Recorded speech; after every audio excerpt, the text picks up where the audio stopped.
Hello, M&A scientists. Here at M&A Science, our goal is to continuously expand our understanding of M&A and use that knowledge to curate top-notch training programs and resources by visiting mascience.com. You'll find all the information you need to take your M&A skills to the next level. Get started by signing up for a free weekly newsletter to stay up to date on our latest courses, upcoming events, and expert interviews. Again, that's mascience.com. I'm your host, Kison Patel, CEO and founder of M&A Science. Joining me today is Mark Rayfield, CEO of Saint-Gobain, North America, and CertainTeed. Saint-Gobain North America is the worldwide leader in light and sustainable construction. Saint-Gobain is located in 75 countries with 168,000 employees and over 50 billion in sales, 50 billion euros in sales in 2022, traded on the Paris Stock Exchange under SGO. Today, we're going to talk about how to balance culture during an integration.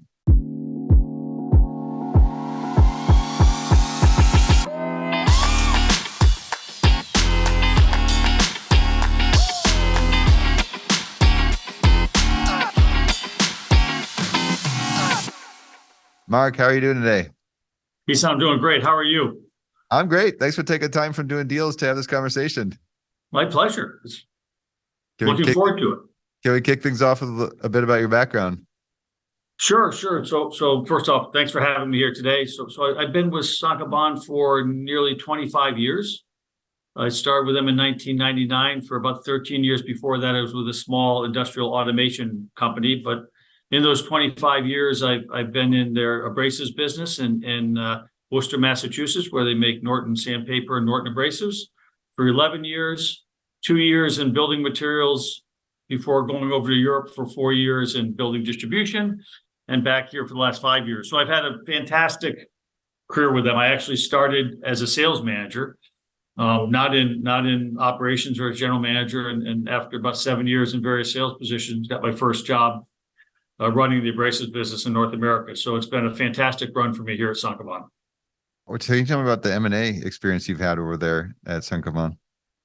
Well, we've been quite busy the last 3, 4, 5 years here in North America. We've had about $5 billion over the last 5 years, $3.5 billion over the last 3 years in either external growth or internal growth, making a couple of quite large, meaningful acquisitions in Continental Building Products in 2019, in Kison, which is a siding manufacturing distributor in Canada this last year, and GCP, which is a construction chemical and building materials manufacturer that's global. So we've been pretty busy. So it's been quite exciting and a lot of work on the teams, but been a really exciting time for us. How many deals you worked on in your time over there? Well, how many deals have we worked on? I guess, worked on, because a lot of them don't come through. I'd say probably over 50. I mean, a lot of deals you don't go forward with. We've had lots of small acquisitions I don't mention that go back all the way into the abrasives day, and medium-sized ones. But there's also been a lot that we've either been involved in that we decided not to go forward with, or a lot we've been involved in that we didn't win. But I'd say 50 is a pretty safe number of all sizes, from an enterprise value of 10 million to the Continental and GCP deals, which were 1.5 and 2.4 billion. So some big ones. So out of 50, how many did you take home? Oh, I'm gonna ballpark the number, but if I go through all the small ones, I'd say 8 or 9, maybe. That I've been involved in, maybe 10. Okay, very good. I want to talk about culture. How do you think about culture in these? Because we had an interesting conversation about this, and you had a big emphasis about culture. And I believe it varies from leader to leader in how they look at culture and M&A, from one extreme to the other, where it doesn't matter. Culture will get figured out afterwards, and we're going to end up with a new culture anyways, to a lot of consideration around culture at a time, even if this deal makes sense based on the characteristics of the different respected companies' cultures. Yeah, no, I think it does. It does run the gambit, and I agree. I've seen some very successful companies that are, kind of come in and put their culture over the business right away, and kind of go right away. I guess from our perspective, when I look and we look at an acquisition, we truly believe the people are the greatest asset you're getting. It's not the products, it's not the IP, it's not the locations. It's really the people and their knowledge and their abilities and what they have built as a business. And for all these great businesses that we've merged with or acquired, you want those people to come on and become an additive resource onto your business. So the first thing we look for is a culture that kind of matches. And I can use an example of Continental, where we have our principles of conduct and action, which is really the foundation of how we behave. We behave with what we call tech, which is trust, empowerment, and collaboration. And they had something called the Bison Way. Their logo was a bison. And when you looked at the components of the Bison Way, which was transparency and communication and collaboration, and you looked at what we had in our either conduct and action principles and or our trust, empowerment, and collaboration, our initial meeting with their teams after we acquired them, I put both slides side by side. And I basically said, we're coming from the same DNA. If you take a look at what's important to how you behave in your business, we have the exact same principles. So we started with a point of trust going into it. So the first part is that their management style, the way they behave, is aligned with how we do. So that's one of the cultural sides. That they are competitive, they want to grow. So some of that aspect of growth and energy that we look from a culture side. So if you do that correctly, I think you get a much better fit between the companies. And so that's the first thing I'd say about culture is having one that fits, understanding where the differences are is critical going into it. And for me, a big gating process on an acquisition, if the culture is way, way, way far away, then you really have to understand whether you have the time, the energy, and the ability to merge them into the proper homogenized culture. And then I think, the second part of it is respecting the culture. So, it is, it's not when you make an acquisition for a company, again, you're acquiring the people, which is the greatest asset. You're acquiring the relationship with customers, their know-how within the business. And they will do things better than you will. And they will, and for some people in your organization and some people in their organization, it'll be very hard to accept that. It's hard to accept that you're, as the acquiring company, that the company you bought, sometimes for some folks in the organization, is going to bring in some manufacturing technique or manufacturing software or productivity aspect that's better than yours. So you need to go into it with this concept that we're here to learn from each other and take the best practices and make this 1 + 1 = 3. And that again is leaning on that culture of trust, empowerment, and collaboration of making sure you're really being transparent and open in communication. So it sounds like there's 3 key areas. One is understanding both organizations' cultures. The second is figuring out the approach and how you're going to be integrating the companies and the impact on culture. Then third, the respect in terms of let's be open. That's not one way. There could be different learnings and could be applied from both sides. Yeah. I mean, I'll give you one more small kind of story about it. I mean, when we acquired Continental, I'd say, we merged our gypsum businesses together. The leader of that gypsum business was the former leader of Continental. The head of the sales of that gypsum business was the former head of sales for Continental. And the head of manufacturing was the head of manufacturing for Continental. And the purchasing person was our purchasing person. The finance person was our finance person. HR person was our HR person at a high level, and R&D. So my point is, we actually probably took more of them into our business than we pushed into their business in that acquisition. So it really wasn't, although it was an acquisition, it was a merger of equals. And the learnings that our team took from their key leaders in their position, and the learnings they took from our key leaders in the positions that they were in, really built a fantastic team that was much stronger than if you acquire them and just bring them into your organization and keep your same leadership. So I think, again, it was not easy for all of our team to accept that. When you're in a competitive situation and you acquire someone in your same area, you want to, show them that you've taken over this and you've got this great, winning attitude, so to speak. But it worked out great. If you ask any of the team right now, they would say that it was really the key to success of that integration. Wouldn't that be tough if you acquire a competitor in a segment that I don't that they know. run the business. I sit there with our sales team and they got all different types of language they use for competitors and Yeah. their strategies that they build. And how do you go from that to we're all going to be on one team and play nice together? Yeah, it goes to that. It goes to the cultures match, so the communication styles were the same. It went from picking the right people, which is what I find when you move people around an organization that if you pick the right people that the team respects and sees why they have the position, the respect eventually comes. So when people became unemotive about it and stepped back and said, "This is the leadership team of the new combined business," there were no weak links. There was no way someone could say that was the wrong choice or the right choice. And the members of our team that held certain positions in those roles were fully supportive of the merger, and we made sure they had good places to land, at the back end. So they were involved in the merger of the two businesses. And so our head of sales spent the next year actually helping that other head of sales succeed with a new team. And so, but it was a bit of a culture shock for both businesses.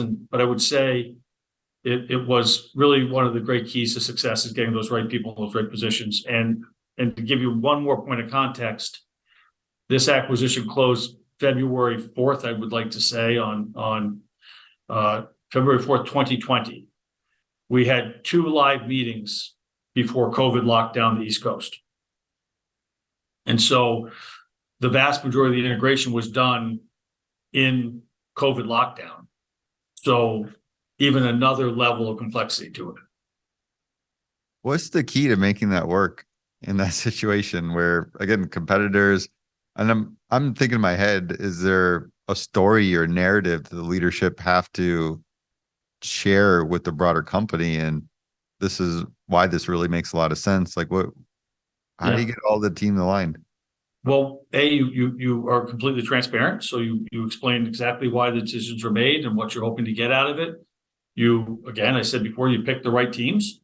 You stand shoulder to shoulder with those teams, and you speak from the same voice. So Jay Bachman, who was running Continental, he and I would go in front when we were live, would be in front of all the different meetings and talking from the exact same script, not because we coordinated, because we believed in the same thing. And then the leaders in our business that were senior, that either held some of those positions or were peers, fully supportive and engaging the whole process. So it is, the view is when you make an acquisition, we are making a very strong commitment to our mother company on being successful. And so my commitment in this is always to make sure that when we make an acquisition, that we're paying the right amount of money for it, we're getting good value, but then that we deliver what we said we would deliver, that we deliver the synergies and everything else. So to do that, you've got to put the best team in place. And I firmly believe, and I've gone through a lot of restructuring and businesses and everything else, as you probably have, when you pick the right leaders, when you put the right teams, there may be emotions involved, but people look over and say, in the end, I can't argue with it. Jay's the right leader. Bruce is the right manufacturing leader. We can follow that. And the strategy, it sounds like you're pretty transparent about this is why we're doing this deal, where we see the value opportunity. Very transparent. When we do a deal like any of the past deals we've done in the last 5 years, my entire leadership team, even if it doesn't reside in one of their businesses, are involved, not in the deal because sometimes they're public company deals, so they don't know when we're doing deals, but strategically where we want to grow, how we want to grow, what kind of things we want to look at. So deep in the organization, how we're trying to grow and what we're trying to do in North America is well understood. And we are probably, I won't say overly transparent, but we're very, very transparent on what works and what doesn't work. When we make a mistake, and I make plenty of mistakes, trust me, I'll explain them in my town hall meetings. I sometimes start my town hall meetings with, the things that I've done wrong in the last 6 months and that I'm trying to work on, and people there are there to support you then. Hey, Mark, can we go back to the very, very beginning, early stages in a deal? Yep. And I'm just curious in your approach of even understanding or talking about culture with the other respected executive on the other side of the company. It's really through, again, on the either known from industry or it's on the one-to-one discussions as you're doing management presentations or you're doing plant tours, and that's where I get most of mine is from normally in a deal you have at some point a day or 2 day management presentation session where you're with the senior leaders of the other company and yourselves, and how that dialogue goes, how information is presented, how questions are answered, the back and forth that takes place in those conversations. Normally, I'd say personally, from my perspective, we don't normally close an acquisition without going and visiting, if not all the sites, the major sites, because you're buying some physical assets as well. So you want to go see whether the plant in Placa, Florida is, as you expect it to be. And so in that case, you get to walk the floor. You get to walk the floor with the senior leaders. You often, depending on where you are in the process, get to interact with some folks that are running the machinery and supervisors and engineers. And again, just how that interaction is, how the dialogue goes between people, the level of knowledge the plant manager has of the people, is a way to get a feel for how that culture fits in. And does it feel the same way as me walking your plant in our area? And then, so that's the interpersonal side. Then, of course, the tangible is it a safe plant? Is it laid out safely, or all the safety things? Is it a clean plant? Is it, running well? And so all of that gives you a pretty deep insight into the culture and where you'll have areas where you probably need to invest and grow and bring people along, and where you have areas where you think, well, that's better than the last plant I visited on my patch. So we can learn from that one. Do you ever address culture directly with the counterparty? I mean, directly, probably. I'm a pretty direct person. So, but I think like asking about like, what are your values? What's the leadership style? Yes. Oh yeah. We expect as part of the management presentations discussion for them to talk about their values.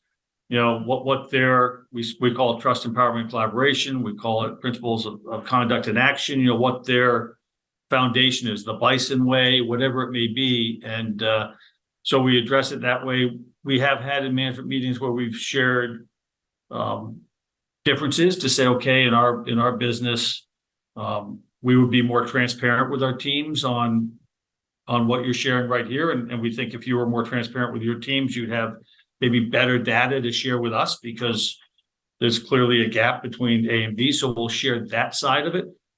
But again, we don't get preachy or lectury about it. Well, why is culture such a difficult aspect for companies, especially larger companies, to manage?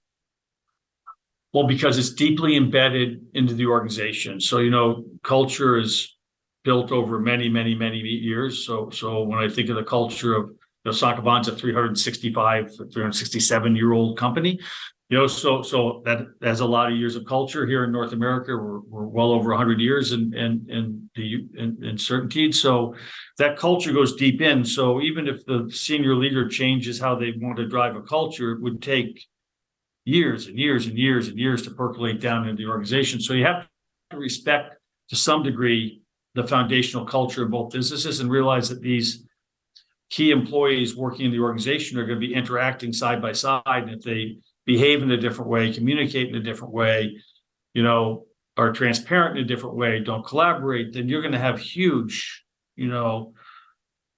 I call it heat loss, which is just, lots of energy that's going out to the atmosphere, because it's internal, I won't say conflict, but debates. So I think it's understanding what that is and how much you can influence is critical.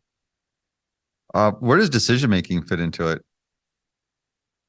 Decision-making on culture, or how decisions are made? Yeah, well, I guess both, but Yeah. understanding culture through how a company makes decisions, because obviously there's a way of work getting done, but I feel like this is a pretty interesting element within that. It is. Well, it does eventually manifest itself in a very tangible way in decision-making, because if you're in a smaller acquisition, a very entrepreneurial acquisition, decision-making may be all up to a single person, and so therefore there isn't really a decision matrix or levels of authority. It's just kind of, one person's, baby, so to speak, and everything runs through that individual on a smaller acquisition at times. And then when you come in with a large organization, you have delegated authority levels, and you have approval levels, and you have from purchasing different levels, and T&E different levels, and CapEx different levels.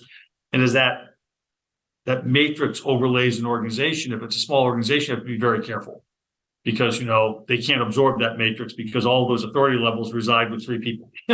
And so, but in a large organization, it's the same thing. You have to take a look at what their matrix are for that, how their delegated authority goes. And we basically map it and say, here's where we are, here's where we're going.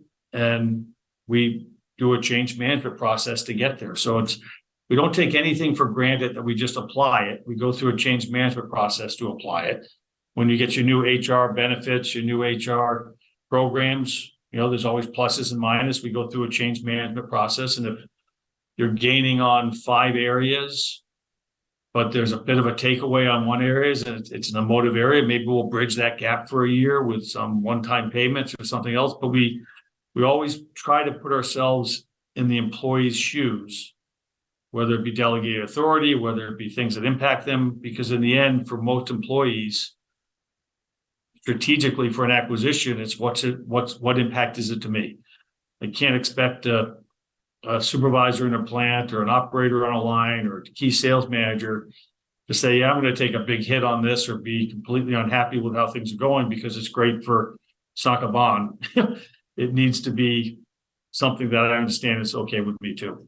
You're putting out some interesting challenges for smaller companies. I've always been curious about that because larger companies tend to want to build playbooks and standardize their approach for doing acquisitions. But then if you're buying a smaller company, what you described sounds like they're going to be a lot more fragile from breaking. Any other specific challenges around that? And no, I think you highlighted, and I have to be clear. I've worked with some companies that are very large that buy either distributors or other type organizations, and they come in and they, kind of go very quick, and it works really well. They're built up to do that. So I'm not saying our way is right, but I think when we look at smaller companies, because so many things run through the same people, we actually have learned through acquisitions that have been more challenging. We put almost a gatekeeper between us and the small company. And so when the head of environmental health and safety wants to go do plant audits and the audit division wants to go audit the acquisition and the purchasing division wants to go take a look at the purchasing in all these areas where we have large structures built on that. So there's someone deploying, they're all coming to Mark. Mark's the guy in the small company. And when they come with all the best intentions, completely overwhelmed. And so what we do is we put kind of a barrier up and we say, if you want to come see Mark, you have to come through this integration manager. And if it's involving health and safety or it's involving, financial compliance, or involving cybersecurity, then we go in early and we do what we have to do. And then we step back and then we let the company continue to run and do what they do well. And then slowly but surely, we pick off the areas of the greatest benefit. We think we have high purchasing synergies. Let's get the purchasing team involved. Because otherwise, everybody will go in and you'll both overwhelm the company. You'll add massive cost to it because our cost structure is always going to be bigger than a small company's cost structure. And before you know it, you've got, this beautiful young, small, or old, young, small, whatever entrepreneurial company that was sudsing along, just burdened under this massive beast that's added all these layers. It seems like the right approach is have an integration leader act as a valve to manage, slowly let them in. yeah, manage all these activities that need to get done against the predicted value drivers. We've learned that by doing it the other way. I have to be completely honest. We've learned it by, going back on some small acquisitions, saying what happened to that. And we learned it just got overwhelmed by the business. And what you end up with is a nice little curve that was doing this, going up. And it has this little dip during the overwhelming and then comes back up. And we said, can we just cut that dip out? And by creaking the valve, we cut that dip out. That's interesting because a lot of philosophies on integration is to rip the Band-Aid off, do it as fast as possible. And I've seen it done really well that way. So I want to be very clear. I've watched businesses do that where, they rename plate the business right away. They, this is our playbook. We change the computer system right away. It's a different integration structure. You have to have a different, team back to do that. And I've seen it work really, really well. So I look at it, I'm like, wow, I really admire that. That's not how we do it. And so it's a combination maybe of the size and scale, combination with the culture of ourselves and Saint-Gobain, but whatever it may be, so it can work. I agree. And so you'll get someone on this podcast that will tell you great ways they can do that. But yeah, that's why we do these interviews. We want to I learn. know. And it's good to know that, hey, it suits. It's always, it depends, I think, It is depends. the number one response I get on questions in this podcast. But so that's a good point. Let's talk more about those mistakes. What are the common mistakes made by teams first attempting to address culture and integration? Common mistakes. I would say not communicating enough. So almost everything can be solved by two-way communications. Listen twice as much as you speak and just take it all in. So sometimes, for whatever reasons, personality, leadership, whatever, maybe someone comes in a bit stronger with more speaking than listening. So that's one of the common mistakes. Allowing, like I said, that we've solved this one, but allowing too many resources to go into one too soon is the one we've really learned with this control valve side of it. And it goes back to when you make the acquisition is understanding when you make an acquisition that there's clear value that you bring to this acquisition and there's clear value that they bring, and making sure you keep those in clear view at all time. So you know where your value is, you know where their value is. You're going to learn more, but you know what the core value you thought was, so you don't destroy their value and you leverage yours. Because otherwise what happens is, again, you're a very large organization. You could just end up overwhelming what they bring with what you think you bring to it. I guess if I had to put it in simple words, you should be extremely humble. You should be extremely humble. You make this all simple, common sense. Yeah. Communicate well, have control of the process so you don't overwhelm the company, make sure value is clear from both sides, and keep that alignment there. Give me some real mistakes that you've made that you don't have to name drop any companies, but what were examples of some things that you learned the hard way? Wow. I'd say some examples of things I've heard the hard way. I think some things I've learned the hard way would be make sure that again, these more smaller acquisitions, but it goes with bigger acquisitions, that you have an owner in the business, in your business. So there's been some acquisitions. So if it's a very large acquisition in the North American region, I view myself as the owner. Now there's obviously really talented integration managers, there's business managers involved, but I take it extremely personal that I'm here for the transition of the closing. I've had at least 2 smaller ones in my long career here where the driver of the acquisition left either right at the acquisition or right after or right before. And you left, so the driver of it was gone, and then you really lose a lot because you can replace it, but the energy that drove you to make that acquisition was gone. So making sure you have an owner that stays within it. And I'd say the ones that have been challenging have been smaller ones. So when they're smaller, I think what I've learned and the mistakes we've made is smaller acquisitions that weren't completely embedded in something we already did. So they're a bit of an adjacency, and they weren't big enough to pull us to that adjacency. And therefore it took time to build them up to the size we wanted to. So those are just, I think I mentioned to you in our pre-discussion that small acquisitions are as hard and complicated as large ones. And they require sometimes as much resources, but they're much smaller. So your reward is very small, because even if you double the EBITDA, it's still a relatively small number versus a large one. And they take a lot of resources. So we challenge the smaller ones more and more. Okay, interesting. Having a committed driver, and it sounds like smaller companies can be more challenging, particularly so if they're further away from your core. Yeah, right. I want to go back to small bolt on that you do everything the same and same raw materials, really, really adjacent, everything is just so, those are great. But as you get a little bit further, harder. I want to go back to your keys to success, the communication, control, and clarify value. I want to find out, like, what are the key things, activities you do to make sure that you have that strong level of communication. It's always easier said than done. That, hey, we got to communicate. We could put a bunch of meetings on the calendar, but that doesn't mean people are actually communicating And you had a really good point about the 2 years and be listening. Right. How do you actually make sure that's done? We've learned a lot there as well. First off, we have a very, and none of these would work well without a really extremely talented integration team and central services team. So an acquisition could be any one of our 5 or 6 businesses, but it's the same HR team, it's the same finance team, it's the same IT team. So all of that, the consolidation team, all of that flows through the same group of people. So what we've learned and works very well is we put an integration manager in charge. For a large acquisition, we have an integration manager for both businesses. So we had one from Continental and one from Saint-Gobain that work together as co-integration managers, one for GCP, one for Saint-Gobain, co-integration managers. So we make sure we have a very good project manager who's in charge of running the project, keeping it on schedule, tracking risk registers, understanding what's coming up and whether the resources are there, flagging when there's a gap in resources.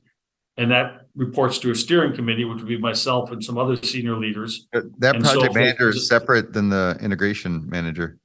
the integration manager is a project manager. So the integration manager skill set is a project manager. And then there's a project manager and a stream for HR. There's a stream for IT. There's a stream for purchasing. And so they each have their project stream. So it sounds a bit structured, and they are teams populated by both businesses. So you have to have this structure in place so that when something starts to get out of whack or out of timing, it can be raised up quickly, resources can be deployed. And so that's how we've kind of built that. And in that is a communication leg that is tied to making sure that what's happening in this integration team is being communicated to the employees. They're being communicated what's impacting them. And then there's just a cadence that goes on. And it starts on a weekly basis, goes to a bi-weekly basis, moves to a monthly basis, and then disbands when it's done. I like that approach and the emphasis on having the integration leader there. What about the companies? And I've seen a number of companies that they're doing their first acquisition. They're infrequent acquirers. They do 0 to 1 acquisitions a year. And the integration gets screwed up on all of those because there's no budget for integration. None of this, there's the idea of having an integration leader. Maybe they'll think about getting a consulting firm till they get a quote and they change their mind. What's your right way to do that? If you were to advise saving myself of doing first acquisition and thinking about integration? I think a few things. I use the analogy. It's like doing a plumbing project at home. The first one that always leaks, but you could do it again, but you don't have to. So it's repetition that makes you better at it. And so I think what I advise is that acquisitions can be really exciting if you don't. They are if you do a lot of them. If you don't do a lot of them, there's an energy behind an acquisition. If you're doing a public company acquisition or even a private company acquisition, you could be on calls 2-3 times a day. On 3 time zones, 7 days a week. You could be diving into some really meaty subjects. I mean, there's a lot of adrenaline and excitement in the acquisition process, I would say, and a lot of details. Teams are coming together. That's the easy part, So there can be a risk that when that's all over, there's kind of like this breather of, we've accomplished our task, and all you've really done is committed yourself to some metrics you said you'd hit. Based on doing this acquisition. So one is to make sure that you have, as you're going through that, you're learning in that process and you're building the integration plan behind it as you go forward. 2 is to get people who are really good at project management and really good at this kind of thing on your team. You've got to find someone, even in a small company, you've got to find your best project manager. That's not me. They will not give me a software that does Gantt charts. They just won't let me have it. So you have to find someone who lives and dies in project managers' skill set, who can run it, and you need to make sure that they drive the project going forward, because often the strategic person, the idea person, the business person is not that person who's also a great project manager. Did you use any external resources for integration? Pretty rarely. I mean, we use some HR resources, for benchmarking. But if I'm just thinking through, No, not really. We use our internal teams almost fully. Very, very like bottoms up is essentially organic development Yeah. of your integration muscle. We got a great team here. I'm telling you, they move mountains. So when I everything I've told you, they will agree with, but then they'll say he has no idea how much work we're doing to get this done. I do, but my point is they just if I look at when you talk about bringing in 800 employees in Canada and 1,000 employees in the U.S., bringing them onto healthcare programs and medical programs and pension programs and 401ks, turning over all the computers in a global business like GCP on a day in a big bang. Everyone gets a new computer, all the cybersecurity is on it across the world. You think of all those things that take place, it's because we have the structure in place and then just incredibly talented people that make it work. And they make it work, I believe, because they know the goal. They know how important these are to our business's success, and they believe in the culture that it's about the people and their experience, and they do the best for them. How many deals do you think it took from the beginning to get to that point where like they got it? They're doing integration right, and you're really happy with the results. I think it's been an evolution. I would say I can only speak personally because I think they've always been great. So from my own perspective, the last 5 years we've really kind of hit our stride. If I'm being honest, where it's really worked well. Some of the earlier deals have been very successful, but much more painful, a lot more challenging going through. And we've gone back. Pat Malarkey, who's really our M&A guy, business development gentleman, who's been doing this role and is fantastic at it, loves it for so long in our business.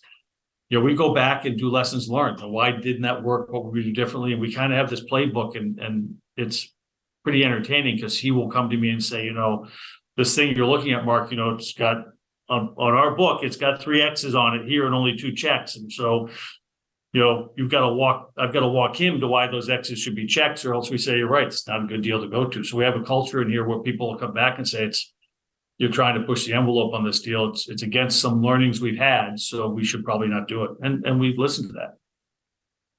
That's a really fair point. So it sounds like generally speaking, the first couple deals are going to be pretty turbulent.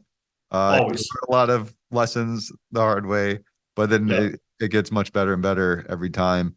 I In agree. terms of the learnings, you have discussions around it.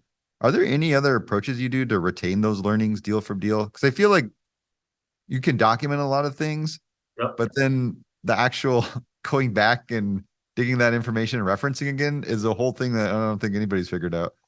No, I agree. I mean, we've been a little blessed. We've documented it, so we use it. We've had some real good seniority in the deal teams, so they're there. So that allows them to bring the knowledge You're personally. using the So we same get that. people over and over on these deals. Yeah, So there's a yeah. lot So of Pat's been with us for decades and been doing this.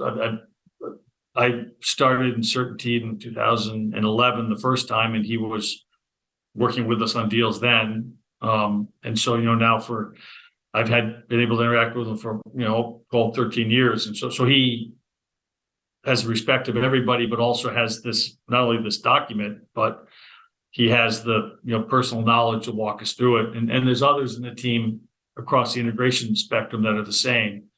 And I go back to the fact that none of this is of any value unless your senior leadership's willing to listen to it. So you need to be able to. You can't get acquisition fever. You can't get so excited about the hunt and the chase that you lose the logic that in the end you are creating value for your shareholders and your employees, and you're building a more sustainable business that ties to the strategy of your company.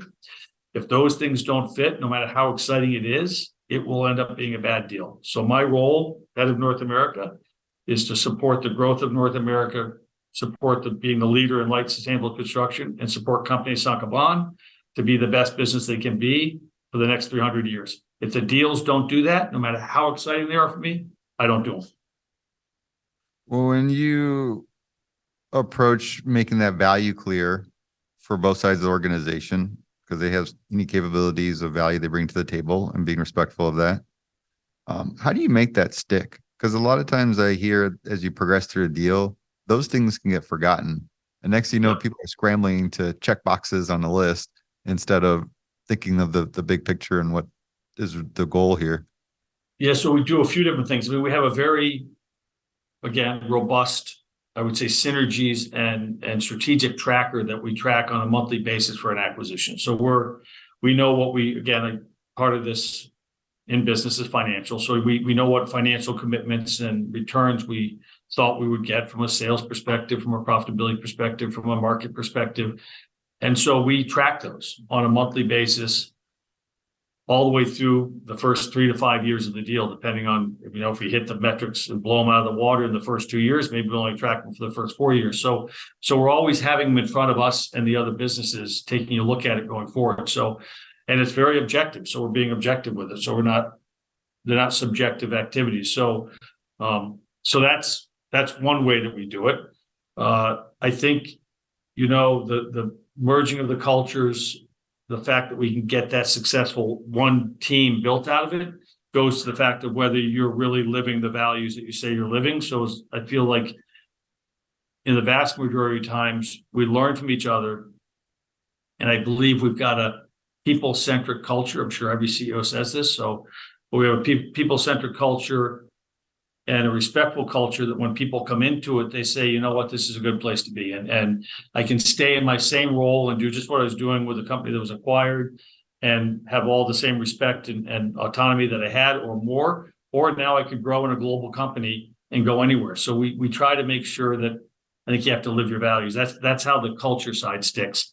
The return side sticks by tracking. It is objective. It is manic that we were on those numbers every single month and what are we doing and what's working, not what worked. And if we're not getting there, what do we have to change so that we can go back to Saint-Gobain and say, when you give us money, we deliver value.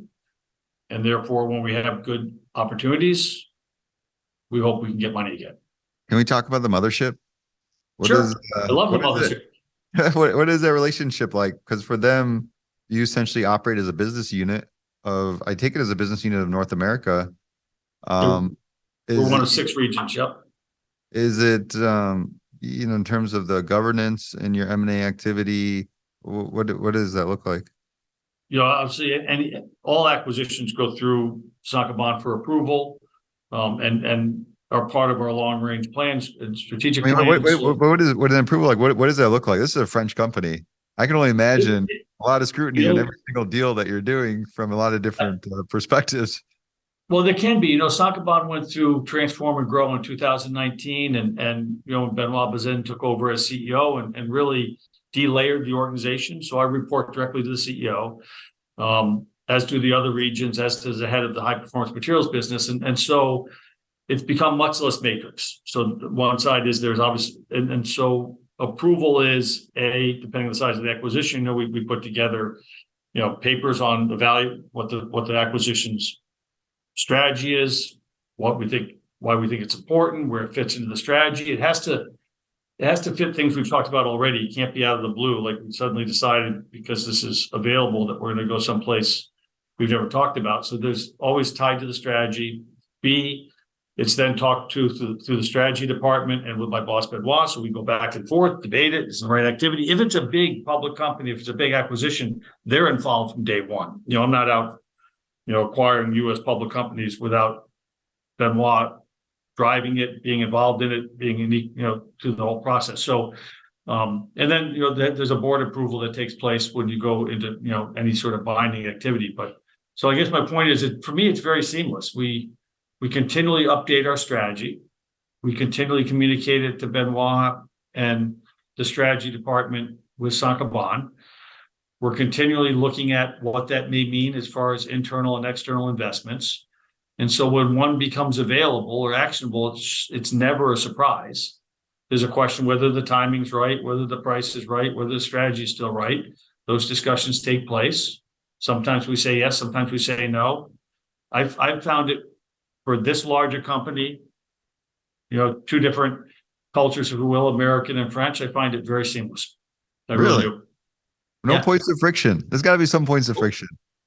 Honestly, no. I mean, there's been points of, you say friction. I would say there've been points of disagreement. I think maybe this is the value, not this is the strategy going back and forth. But I've never had a situation where the dialogue back and forth didn't make sense in both places, and in the end, we got to an agreement. It could be an agreement against what I thought I was wanted to do. And I say, yeah, you got a good point. We'll go forward. I'm one of 6 regions plus the high performance materials. They've got to deploy capital across all those. I may sound a little Pollyannish. My role is to deliver opportunities for the company to look at, to see whether it fits where they want to go next. I try to deliver the best opportunities to win that discussion. If they come back and say they want to grow in South America at this point because they have something more interesting, my job is to get back to my desk and do my job on the rest of the business and move on. And I have no issue with that. That's kind of the role of a regional CEO. So I make my best pitch. I've won a lot lately. Sometimes I don't. What are the success metrics they're measuring you on? Well, it's value creation, so ensuring that we create value with the acquisition. So it's return on investment, ROCE. It's hitting the EBITDA and synergies numbers that we communicate to the market. So they're very clear. They're very well laid out, and we track them. And we're very harsh on how we track them to make sure that if we're saying we're having synergies, if we're saying we're having benefits, that they actually show up in the P&L when the company reports the results. Is it a lot for you to think about the whole investor relation component of this being a public company and that you're getting additional scrutiny on this M&A activity from external stakeholders? You do.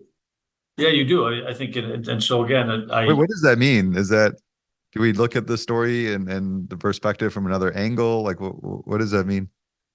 I think it means for me, there's a great investor relationship team in Paris. And so they manage the front end of that. We share the story. They share what they need in order to make it the best, I'd say, going forward. And then for me, again, it's going to be very simple. When we go ahead with an acquisition, I know the commitments I've made to the company for the acquisition are the commitments they've made to the investors. And so truly the message to my team is these are my personal commitments to our investors. We will hit these commitments. If we can't hit these commitments, we won't do the acquisition because it will impact the other, 170,000 employees in the world by missing these commitments. And so I take it very seriously. I think it's I tell the team it's all about our credibility, and we need to continue to maintain that. The only way we maintain it, in my opinion, is to hit your commitments. So I don't have to come up with the investor relations side. I come up with the strategy side for the region, but I know that whatever we commit to, we have to hit because that's what they're committing to our investors. Where does that get tough? Is it doing an acquisition? We talked a little bit about it, but when you get further away from your core, is that where you start having to put more thinking about what that message looks like? I think that the more complex the message for investors, the less investors like it. So again, I'm not on that side of the world, never have been. So I don't want to upset them. But when it's complex, even wildly strategic and makes perfect sense, will they always dig in deep enough to see that value versus where it's crystal clear? You're expanding your gypsum business in North America. Gypsum's your number 1 business worldwide. North America is the second largest gypsum business in the world. You're becoming larger in North America. Pretty good message, you know what I'm saying? So it's core to Saint-Gobain. Technology is known globally. So North America is a big region. You're expanding into it. Very clear message. So those I think are always easier for the investors. If you're, and I think GCP was easy, but slightly more complicated because it had a global construction chemicals business, easily understood, and a building materials business, which is more North America, which we took to CertainTeed. So they had to think about splitting the two businesses. Still very well understood by investors because it's like we were probably the only business that could have done it, that had a big North American construction business and a global construction chemical business. But I think that's what we have to think about strategically. Does it make sense to the investors without being overly complicated? I think that's your greatest skill is keeping things simple, Mark. I tell people simple is hard. You got good at it over the years. Yeah. When we do these acquisitions that get away from our core, going back to the integration of cultures, is there differences in how you approach that? Yeah, as I said, we tried not to do many that are away from our core because they're very hard. So we generally focus on core acquisitions. I think one of the statements I made at one point was, if you wanted to get, I won't think of a good analogy, but if you're in the hamburger business and you want to get into the chicken business, for lack of a better word, I think my personal experience is buying a small chicken company to learn from it's probably not the right way to go. You need to buy someone big enough that they can drive that new leg of your business. Because if you go away from your core, you're really, for lack of a better word, if you take a look of North American region, or you take a look at Saint-Gobain, you're really laying down another foundational pillar. You're not bolting on anymore. You're doing another foundational pillar. So my view, personal view, is if you go away from the core, you have to buy something big enough to be a foundational pillar. So you're really not, you're sharing cultures, but they're driving you to that new business. And small things that are far away from what you're doing, they don't have enough inertia to build you up in that business. That's really good points around that you want to be able to, you're investing enough that it's going to make it worth the while at the end of the day, not a small little experiment if you're going out of your core. Right.